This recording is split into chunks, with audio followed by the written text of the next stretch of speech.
যেই রাসূল ইসলামের বাণীগুলো আছে এগুলো তো আসলে ঠাট্টা বিদ্রুপের বিষয় না।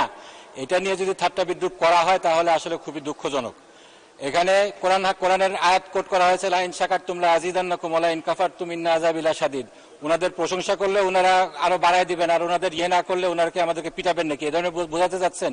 এটা তো আসলে ভুল ব্যাখ্যা হচ্ছে, এটা খুব ভুলভাল বিষয়। এ ব্যাপারে রাসূল ইসলামের কঠোর সতর্কবাণী এসেছে যে এইগুলা বিষয়ে ঠাট্টা বিদ্রুপ করার বিষয় না। আমি মাননীয় প্রধানমন্ত্রী যখন ছিলেন আমাদের দেশনেত্রী বেগম খালেদা জিয়া, সেই সময়ের একটা জাস্ট খালি ঘটনা উল্লেখ করছি। সেই সময় শাহবাগের সময় কোরআন হাদিস নিয়ে অনেক বিদ্রুপ হচ্ছে, ঠাট্টা তামাশা হচ্ছে। সে সময় একটা চিঠি লেখা হয়েছিল, সেই চিঠিটা নিয়ে যখন আমরা গেলাম তিনি বললেন কোরআনের একটা আয়াত সূরা তওবার একটা আয়াত তোমরা যোগ করতে পারো না? কুল আবিল্লাহি ওয়া বিআয়াতিহি ওয়া বিরাসূলিহি ইস্তাহজিউন। এখানে তোমরা কি আল্লাহর আয়াত, আল্লাহকে নিয়ে, আল্লাহ রাসূলকে নিয়ে, আল্লাহর আয়াত কিনে তোমরা ঠাট্টা মশকরা করছো? তো এটার জন্য তো যদি তোমরা করো তাহলে তোমাদের অবস্থান হবে জাহান্নামে। এই জিনিসটা আমাদেরকে খুব সতর্কভাবে নিতে হবে। কোরআন হাদিসের ভুল ব্যাখ্যা, কোরআন হাদিসের এরকম অবমাননাকর কিছু বিষয়, এগুলো আমাদেরকে কোনোভাবে করা যাবে না। এটার ব্যাপারে আপনার দৃষ্টি আকর্ষণ করছি মাননীয় স্পিকার। ধন্যবাদ মাননীয় সদস্য। আমার আলমগীর মাহমুদুল্লাহ ফরিদ একজন পুরনো সংসদ সদস্য। আমার মনে হয় না যে কোরআন হাদিস নিয়ে তিনি কোনো ব্যঙ্গাত্মক কমেন্ট করতে পারেন। তারপরেও আমরা পরীক্ষা করে দেখব, যদি কোনো ভুল ধরনের ব্যাখ্যা দেওয়া হয় কোরআন হাদিসের, সেটা এক্সপান্সড হবে। এবং কোরআন হাদিসের ভুল ব্যাখ্যা, বাংলাদেশ একটি মুসলিম প্রধান দেশ, এই দেশে কখনোই গ্রহণযোগ্য হবে না। পরবর্তী বক্তা জনাব সালাউদ্দিন আহমেদ, আপনাকে 1 নম্বর বলেছে, এটা আপত্তি আছে আপনার? বলেন, স্বরাষ্ট্রমন্ত্রীকে মাইক দেন। মানে স্পিকার, আমি বিতর্কে যাব না, কিন্তু একটা ভুল মেসেজ যাবে বিরোধী দলের পক্ষ থেকে যখন একটা অভিযোগ আকারে বা যে কোনো আকারে বলা হোক যে আমাদের একজন মাননীয় সংসদ সদস্য কোরআন আর আয়াতের ভুল ব্যাখ্যা দিয়েছে। আমি প্রথমে বলি, আলমগীর মোহাম্মদ মাহফুজুল্লাহ ফরিদ একজন মৌলানা, মাদ্রাসা পাস, দাখিলা আমার পাশের সিট। তিনি অন্তত এই উদ্দেশ্যটা বলেন, লইন শাকারতুম লাযিদান্নাকুম ওয়া লইন কাফারতুম ইন্না আযাবি লাশাদীদ। যেটা উনি বলেছেন সেটা প্রাসঙ্গক্রমে বলেছে। আমরা যদি আল্লাহর নিয়ামতের শুকরিয়া আদায় করি, আল্লাহ আমাদেরকে আরো বাড়িয়ে দেয়। যদি শুকরিয়া আদায় না করি, লইন কাফারতুম ইন্না আযাবি লাশাদীদ, আল্লাহ আযাব বাড়িয়ে দিতে পারেন।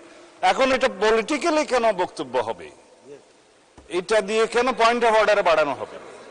এটা ঠিক হয় না মাননীয় স্পিকার। তিনি বলেছেন, সৎ উদ্দেশ্যেই বলেছেন, এবং আমরা যেন আল্লাহর শুকর গুজার করি।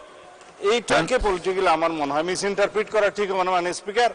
আমরা এই 92% মুসলিম দেশে, জনসংখ্যার দেশে, আমাদের এই মহান জাতীয় সংসদে কোন সংসদ সদস্যের বক্তব্য যদি ভুলক্রমেও ইসলামের প্রতি অবমাননা যদি মূলক হয়, এটা আমরা নিন্দা করব, কিন্তু এইভাবে পলিটিক্যালি ইউজ করা ঠিক হবে না মাননীয় স্পিকার। ধন্যবাদ।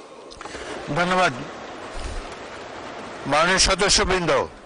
আমি তো বললাম যে আলমগীর মোহাম্মদ মাহফুজুল্লাহ ফরিদ তিনি কোনো ব্যঙ্গাত্মক কথা এখানে বলবেন না। তিনি একজন প্রবীণ সংসদ সদস্য। তারপরেও তিনি যে মাদ্রাসার ছাত্র সেটাও বলা হলো। আপনারা নিশ্চয়ই হয়তো ওনাদের চেয়ে বেশি জানেন, অনেক আলেম ওলামা আপনাদের মধ্যে থাকতে পারে। এটা নিয়ে বিতর্ক হোক, এটা চাই না। আমরা সবাই মুসলমান, এখানে অধিকাংশই মুসলমান, এই দেশটারও 92% মানুষ মুসলমান।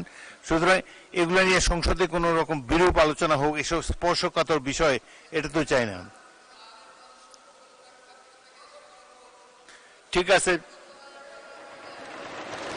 সেটা আমি ইতিমধ্যে মাননীয় সদস্য আমি বলেছি, আমি পরীক্ষা করে দেখব। যদি না মাইক ছাড়া বলবেন না, না 1 সেকেন্ডও না, এটা স্পর্শকাতর বিষয়। আপনাদের সিনিয়র নেতারা সামনে দাঁড়িয়েছে, সংসদে প্রথম বেঞ্চের যখন সিনিয়র নেতারা দাঁড়ায় পিছন দিকে আপনারা বসে যাবেন।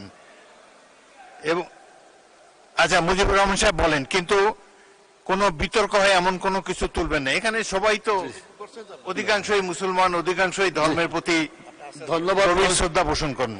ধন্যবাদ মাননীয় স্পিকার। আমাদের মাননীয় স্বরাষ্ট্রমন্ত্রী যেহেতু দাঁড়িয়েছেন এবং তিনি কথা বলেছেন, তার কথাকে যাতে লাইন মতো হয় সেজন্য তিনি নেওয়ার চেষ্টা করেছেন। এই আয়াতটা যে নাজিল হয়েছে, কেন নাজিল হয়েছে? এই আয়াতটা নাজিল হওয়ার প্রেক্ষাপট হচ্ছে আল্লাহ তাআলা তার অগণিত নিয়ামত এই পৃথিবীতে রেখেছেন। তিনি বলেছেন আইন তাউদ্দু নিয়ামাতাল্লাহ লা তুহসুহা, তোমরা যদি আল্লাহর নিয়ামতকে গুনতে চাও তাহলে গুণে শেষ করতে পারবে না। যারা আল্লাহর এই দুনিয়ায় আল্লাহর নিয়ামত ভোগ করছে, আমি কথা বলছি এটা আল্লাহ আমাকে একটা নিয়ামত দিয়েছেন, অতএব আমার মুখ দিয়ে আল্লাহর বিরুদ্ধে কোনো কথা আমি বলতে পারি না। আমাকে যে শক্তি আল্লাহ দিয়েছেন, এই শক্তি দিয়ে আল্লাহর বিধিবিধানের পক্ষে আমাকে কথা বলতে হবে। ধন্যবাদ। মানুষ শেষ করি, 1 মিনিট শেষ হবে। আমাদের মাননীয় স্বরাষ্ট্রমন্ত্রী উনি এটা নিয়ে গেছেন মানে দলীয় একটা, এই যে বাজেট বক্তৃতা, বাজেটটা খুব ভালো হয়েছে, অতএব বিরোধী দলকে বাজেটের প্রশংসা করতে হবে। এইটা যদি প্রশংসা না করে তারপর আজাব আসবে, এই দিকে নিয়ে গেছিল উনি। এই কথাটা মোটেও সঠিক না। আমি বলতে চাই যেটা ধন্যবাদ।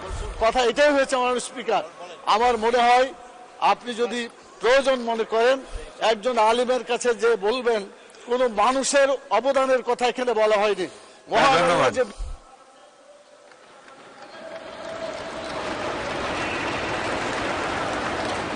ধন্যবাদ। মাননীয় সদস্য বসুন।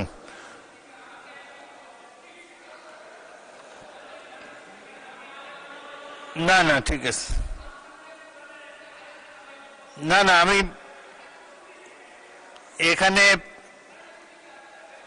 এখানে মাদ্রাসা পড়ার, মাদ্রাসা শিক্ষায় শিক্ষিত আলেম অনেক বেশি আছে এখানে এই দিকের চাইতে, সেটা তো আমরা স্বীকার করে নিয়েছি।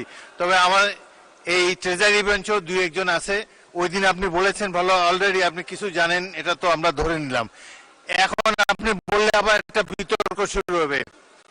কামরুজ্জামান হতো নো মোর প্লিজ, আমাদের বাজেট বক্তৃতায় যেতে হবে, পরে আরেক সময় আরেক দিন বলেন। আপনার এটা জমা রাখেন, পরের দিন আরেক। আচ্ছা বলেন, কিন্তু কোনো বিতর্কের সৃষ্টি করবেন না। ওয়াদা করলাম। আচ্ছা কামরুজ্জামান বলুন। বিসমিল্লাহির রহমানির রহিম। আমি আলেমুল আমাদের মাঝখান দিয়ে যে কথাটা বলবো, যদি ভুল হয় ওনারা শুদ্ধ করে নেবেন। পবিত্র কোরআনে একটা আয়াতের মধ্যে আছে সামিআনা ওয়া আতানা, আমরা শুনলাম এবং এতায়াত করলাম, যা সহি তারাই যেন আমরা আমল করি, এই আমলের মধ্যে দিয়ে আমাদের যেন পরিশুদ্ধতা থাকে। ধন্যবাদ মাননীয় স্পিকার। ধন্যবাদ মাননীয় সদস্যবৃন্দ। পরবর্তী বক্তা মোহাম্মদ কয়সার আহমদ।